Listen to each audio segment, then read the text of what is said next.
നമസ്തേ പ്രിയമുള്ള പ്രേക്ഷകരെ, ഇവിടെ ശ്രീ വേദവ്യാസനാൽ വിരചിതമായ ഭഗവത്ഗീതയിലെ സാംഖ്യയോഗം എന്ന 2-ാമത്തെ അധ്യായത്തിലെ 53-ാമത്തെ ശ്ലോകമാണ് നാം ചർച്ച ചെയ്യുന്നത്. ആദ്യം ശ്ലോകം ശ്രദ്ധിക്കുക.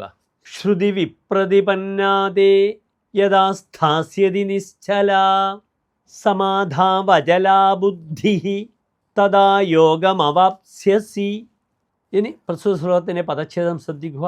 ശ്രുതി വിപ്രതിപന്ന തേ യഥാ സ്ഥാസ്യതി നിശ്ചല സമാധോ അചല ബുദ്ധി തഥാ യോഗം അവാപ്സ്യസി.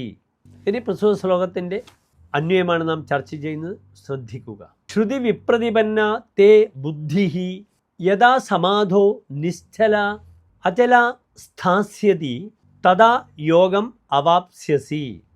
അടുത്തതായി മേൽപ്പറഞ്ഞ ശ്ലോകത്തിൻ്റെ സാരാംശം നിങ്ങൾ ശ്രദ്ധിക്കുക.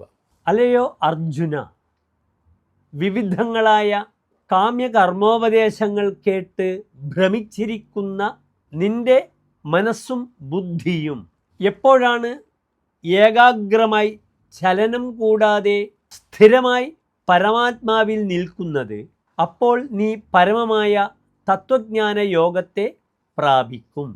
ഇതാകുന്നു ഈ ശ്ലോകത്തിൻ്റെ സാരാംശം. നമസ്തേ.